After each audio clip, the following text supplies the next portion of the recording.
जर तुम्ही MSME चे मालक असणार तर हे 2-3 प्रश्न तुम्हाला नेहमीच सतावत असतील की माझ्या कारखान्यामध्ये रिजेक्शन कसं कमी करायचं, माझ्या कंपनीमध्ये इतका वेस्ट होतोय तो कसा कमी करायचा, माझ्या टीमकडून काम कसं करून घ्यायचं, माझे प्रोडक्शनची टार्गेट अचीव होत नाहीये, दररोज माझा वेळ फायर फायटिंग मध्येच जातो. जर तुम्हाला या सगळ्या गोष्टींचे सोल्युशन हवे असतील तर हा व्हिडिओ स्किप करू नका. या सगळ्या प्रॉब्लेम्सचं सोल्युशन मोठमोठ्या कंपन्यांमध्ये प्रोसेस एक्सलन्स याच्या माध्यमाने शोधलं जातं आणि ते इम्प्लिमेंट करून त्या कंपन्या ग्रो पण करतात. याचे बरेच एक्झाम्पल्स आहेत आणि या प्रोसेस एक्सलन्सच्या कन्सेप्ट्स काही नवीन नाही आहेत, या खूप जुन्या आहेत. टोयोटा, फोर्ड, GE, महिंद्रा यासारख्या मोठमोठ्या कंपन्यांनी तर याचा वापर करून त्यांचं प्रॉफिट खूप वाढवलं आहे. या ग्लोबल कन्सेप्ट्स MSMEs मध्ये आणि प्रत्येक मॅनेजरला शिकणं खूप गरजेचं आहे. आणि जर तुम्ही मॅनेजर असणार तर तुमच्यासाठी तर हे खूप महत्त्वाचं आहे. टॉप मॅनेजमेंट जो कोणी प्रोसेस एक्सलन्सचा वापर करतं त्यांना लगेच हायलाईट करतं आणि त्यांना वेगवेगळ्या अपॉर्च्युनिटीज देतं. ज्या अपॉर्च्युनिटीचा फायदा घेऊन तुम्ही प्रमोशन घेऊ शकता किंवा वेगवेगळ्या मीटिंगमध्ये तुम्ही तुमचं अस्तित्व गाजवू शकता. याच ग्लोबल कन्सेप्ट्स मी लोकल फॉर्मॅटमध्ये घेऊन आलेलो फक्त तुमच्यासाठी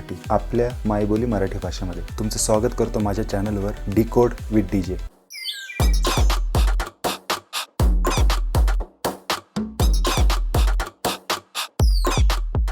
बरं, एक सोपा प्रश्न विचारतो तुम्हाला. तुमच्यासोबत असं कधी झालंय का की एक चुकीची माहिती 3 वेळेस 3 वेगवेगळ्या लोकांनी 3 वेगवेगळ्या ठिकाणी सांगितली, किंवा एखादं काम जे 10 मिनिटात होऊ शकतं ते काम करायला 3 तास लागले आणि कोणालाच माहित नाही ते का झालं असं. किंवा कस्टमर तुमच्याकडे कंप्लेंट घेऊन येतो आणि जेव्हा ती कंप्लेंट सांगितली जाते तेव्हा सगळे लोक एकमेकांकडे बघतात आणि शोधतात की याच्यात चूक कोणाची. तुम्हाला काय वाटतं, हा माणसाचा प्रॉब्लेम आहे,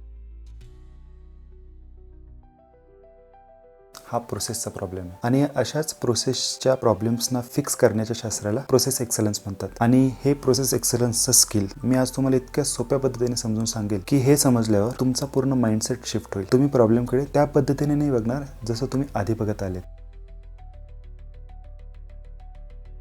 मित्रांनो, जेव्हा हे प्रोसेस एक्सलन्सचं नाव कोणी ऐकतं ना तर प्रत्येक जण म्हणतं की अरे हे तर कॉर्पोरेटचं काम आहे, हे तर MNCs साठी आहे, माझ्या छोट्याशा बिझनेससाठी तर हे नाही आहे. किंवा काही जणांचा गैरसमज असा असतो की यासाठी मोठी MBA ची डिग्री लागेल, 10 ते 15 वर्षांचा एक्सपिरियन्स लागेल किंवा यासाठी मोठं सॉफ्टवेअर लागेल. सगळे विचार चुकीचे. प्रोसेस एक्सलन्स म्हणजे काय माहिती का? ही एक विचारसरणी, अ वे ऑफ थिंक. म्हणजे काय की याच्यात फक्त तुम्ही प्रॉब्लेमकडे वेगळ्या पद्धतीने बघायला लागतात आणि काही प्रश्न विचारतात, एवढंच, बाकी काही नाही. बाकी हे टूल्स, फ्रेमवर्क, सॉफ्टवेअर हे सगळे ते प्रश्नाचे उत्तर शोधण्यासाठी वापरले जातात. आता सगळ्यात बेसिक प्रश्न तुम्हाला पडला असेल की प्रोसेस म्हणजे काय. हे बघा, प्रोसेस म्हणजे काय, ज्याच्यात कोणतंही काम जेव्हा तुम्ही एका स्टेप्सपेक्षा जास्त स्टेप्समध्ये करतात आणि त्या कामाचं रूपांतर दुसऱ्या कोणत्या तरी फॉर्ममध्ये होतं तर त्याला प्रोसेस म्हणतात. उदाहरण देतो, तुम्ही डोसा स्टॉलवर गेला तर डोसा बनवण्याची पद्धत ती एक प्रोसेस आहे. तुम्ही वडापाव स्टॉलवर गेला, वडापाव बनवण्याची पद्धत ती एक प्रोसेस आहे. आणि तुम्ही जर बँकेमध्ये गेला तर बँकेमध्ये चेक डिपॉझिट करण्याची ती एक प्रोसेस आहे. किंवा तुम्ही कोणत्या कंपनीमध्ये इंटरव्ह्यू देताय तर इंटरव्ह्यू घेण्याची ती एक प्रोसेस आहे. आता हे बघा, प्रत्येक प्रोसेसमध्ये 3 स्टेप्स असतात. एक इनपुट जे मध्ये येतं, रॉ मटेरियल वगैरे त्या सगळ्या गोष्टी. प्रोसेस ज्याच्यामध्ये त्याचं कन्व्हर्जन होतं. आणि आउटपुट म्हणजे जे तुम्हाला अपेक्षित आहे. नॉर्मली आपण फक्त आउटपुटकडे बघतो, किती आउटपुट झालंय, किती प्रोडक्शन झालंय, बरं ते पाहिजे त्या क्वालिटीचं आहे की नाही, या सगळ्या गोष्टी आपण बघतो. बरं ते जर बरोबर नसेल तर आपण आउटपुटकडेच लक्ष असतं. प्रोसेस एक्सलन्स काय म्हणतं? प्रोसेस एक्सलन्स म्हणतं तुम्हाला समजा आउटपुट बदलायचं असेल तर तुम्ही इनपुटकडे लक्ष द्या. आउटपुट तर फक्त तुमचे सिम्पटम्स आहे, खरा जो रूट कॉज आहे, जे डिसीज आहे ते तुमच्या इनपुटमध्ये. हे जर एकदा तुमच्या डोक्यात गेलं ना, प्रत्येक प्रोसेस आणि प्रॉब्लेमकडे बघण्याचा तुमचा दृष्टिकोन चेंज होतो. तेव्हा तुम्ही माणसाला दोष नाही देत, तेव्हा तुम्ही प्रोसेसकडे बघतात आणि प्रोसेसच्या इनपुट्सकडे बघतात. आणि हीच सगळ्यात मोठी माइंड शिफ्ट आहे. आता थोडासा इतिहास बघूया, कारण इतिहास माहिती असताना तर सब्जेक्टबद्दलची रिस्पेक्ट वाढते. जपानचं दुसऱ्या महायुद्धात काय झालं हे सगळ्यांनाच माहिती असेल, पण त्या महायुद्धानंतर त्यांनी हे ठरवलं की आपल्याकडे रिसोर्सेस कमी आहेत तर आपण पैसा आणि वेळ वाया घालवायचा नाही. आणि हीच विचारसरणी तिथल्या कंपन्यांनी आत्मसात केली. एक एक्झाम्पल खूप गाजलेलं आहे, टोयोटा. सेम विचारसरणीने त्यांनी टोयोटा प्रोडक्शन सिस्टीम काढली. जेव्हा अमेरिकन लोकांना ते लक्षात आलं की यांची क्वालिटी तर बेस्ट आहे तर त्यांनी तिथे जाऊन ही सिस्टीम ऑब्झर्व केली. यालाच त्यांनी लीन नाव दिलं. आता ही लीन सिस्टीम कशासाठी? वेस्ट एलिमिनेट करण्यासाठी. आता हे वेस्ट काय यासाठी आपण वेगळा व्हिडिओ बनवणार आहे, ते नंतर डिटेलमध्ये स्टडी करू. Coming back to the point. त्याच वेळी अमेरिकेमध्ये 1986च्या दरम्यान मोटोरोला या कंपनीने प्रॉब्लेम सॉल्व्ह करण्याची पद्धत शोधून काढली. त्याला 6 सिग्मा म्हणायचे. याच्यात त्यांनी काय केलं की त्यांच्या प्रोडक्ट्समध्ये जे क्वालिटी डिफेक्ट्स होते ते त्यांनी शून्यावर आणून ठेवले आणि म्हणूनच ही 6 सिग्मा ही जी पद्धत आहे ही गाजली त्यावेळेस. त्यानंतर 2000च्या आसपास या लीन आणि 6 सिग्मा या दोन्ही पद्धती कंबाईन करून कंपन्या वापरायला लागल्या. याचा अर्थ काय? लीनमुळे तुमचा वेस्ट पण एलिमिनेट होतो आणि 6 सिग्मामुळे तुमचे डिफेक्ट्स पण कमी होतात. तर मित्रांनो, ही ही जी लीन सिक्स सिग्मा किंवा प्रोसेस एक्सलन्सच्या कन्सेप्ट्स आहेत या फक्त MNCs वापरत नाही, तर नाशिक मधल्या मसाला मॅन्युफॅक्चरिंग करणाऱ्या कंपनीने लीनचा वापर करून, फक्त लीनचा वापर करून त्यांचा जो मसाला बनवण्याचा सायकल टाइम होता ना, तो 40% कमी करा. त्यांचं जे वेस्ट होत होतं ते जवळपास 53% कमी केलं. आणि तसंच पुण्याच्या एका CA ने सिक्स सिग्माचा वापर करून त्यांच्या ज्या कस्टमरच्या कंप्लेंट्स होत्या त्या जवळपास 80% कमी केल्या. हे बघा, स्केल वेगवेगळा असतो. MNC असेल की तुमची MSME, स्केल जरी वेगवेगळा असला तरी प्रिन्सिपल तेच राहतात. आता येऊ आपण मुख्य भागावर. प्रोसेस एक्सलन्स माहिती करायचं असेल ना, तर त्याचे 5 प्रिन्सिपल्स आहेत, ते माहिती असणं महत्त्वाचं. कोणते 5 प्रिन्सिपल्स हे बघा.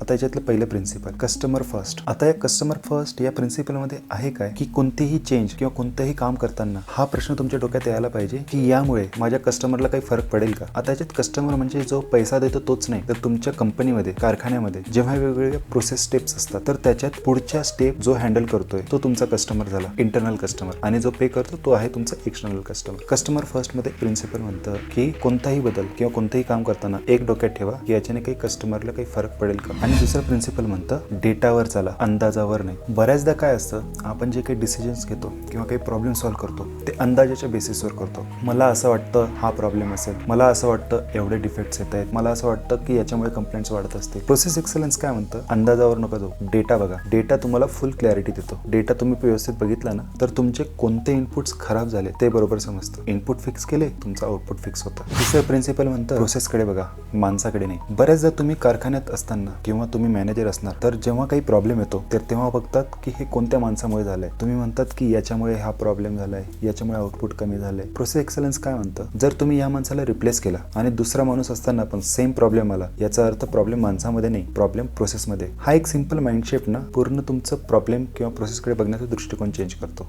या छोट्याशा माइंडशिफ्टने ना तुमचं पूर्ण कल्चर चेंज होतं. चौथं प्रिन्सिपल आहे कंटिन्युअस इम्प्रुव्हमेंट, म्हणजे सतत इम्प्रुव्हमेंट करत राहा. टोयोटा सारखी कंपनी आजही इम्प्रुव्हमेंट करते. याच्यात काय म्हणतात, कोणतीही प्रोसेस जरी तुम्ही ती इम्प्रूव्ह केली, ती जरी बेस्ट असेल तरी त्याच्यामध्ये अजून इम्प्रूव्ह करण्याची अपॉर्च्युनिटी असते. प्रत्येक वेळेस जेव्हा पण तुम्ही शॉप फ्लोअरवर जाणार किंवा मशीनकडे जाणार तेव्हा तुम्ही हे विचार करा की ही प्रोसेस अजून सुधारू शकते का, अजून याच्यामध्ये इम्प्रुव्हमेंट होऊ शकते का. जेव्हा तुम्ही ह्या अपॉर्च्युनिटी शोधणार आणि याचं इम्प्लिमेंटेशन करणार सगळ्यांनी मिळून, सगळ्यांना सोबत घेऊन दरवेळी, तर तुम्ही बघा तुमच्या प्रोसेस कशा इम्प्रूव्ह होतात. आणि 5वा प्रिन्सिपल म्हणतं सगळ्यांचा सहभाग. आता हे काय प्रोसेस एक्सलन्स एका दुसऱ्या माणसाचं काम नाहीये. याच्यामध्ये जे वर्कर्स मशीनवर काम करतायत किंवा जे सपोर्ट करतायत या सगळ्यांचा सहभाग असणं खूप गरजेचं आहे. आणि सगळ्यांनी दररोज कंटिन्युअस इम्प्रुव्हमेंट केली तर तुम्हाला जे तुमचे जे काही बिझनेसचे गोल्स आहे ते अचीव्ह करायला खूप सोपं होतं. औरंगाबादमध्ये एक ऑटो पार्ट्स मॅन्युफॅक्चर करणारी कंपनी, छोटीशी कंपनी, तर तिथे असं होत होतं की कस्टमरच्या खूप कंप्लेंट्स वाढत होता, प्रोडक्टचं रिजेक्शन खूप वाढत होतं. तर टॉप मॅनेजमेंटने काय केलं की ह्या प्रॉब्लेम सॉल्व्ह करण्यासाठी ग्राउंडच्या शॉप फ्लोअर टीमला इन्व्हॉल्व केलं. त्याच्यात तुम्हाला विश्वास नाही बसणार, एक 28 वर्षाच्या मुलाने हे प्रोसेस एक्सलन्सचं स्किल ऑनलाईन शिकला. कोणताही मोठा कन्सल्टंट नाही, तो शिकला आणि त्याला समजलं कायझन काय असतं, कंटिन्युअस इम्प्रुव्हमेंट कसे करतात, रूट कॉज अनालिसिस कसे करतात. आणि हे शिकल्यानंतर त्याने छोटासा व्हिज्युअल मॅप बनवला, त्याला म्हणतात VSM, ते आपण नंतर शिकूया. आणि ते बनवल्यानंतर त्याला एक लक्षात आलं की एक स्टेप आहे की ज्याला 45 मिनिटं लागतात आणि ते 45 मिनिटं लागत असताना त्याच्यात डिफेक्ट्स पण जनरेट होतात. त्याने काय केलं, सिंपल कायझन्स केले आणि ते 45 मिनिटाचा टाइम 4 मिनिटावर आणून ठेवला. याच्याने त्याचे डिफेक्ट्स पण कमी झाले, डिलिव्हरीचा टाइम पण कमी झाला, कस्टमर पण खुश, कंप्लेंट्स पण कमी. आता याच्यासाठी काही मोठा कन्सल्टंट तर लागला नाही, फक्त काय झालं, तो माइंडसेट चेंज केला त्याने प्रोसेसकडे बघण्याचा. प्रोसेस एक्सलन्सचे काही टूल्स यूज केले.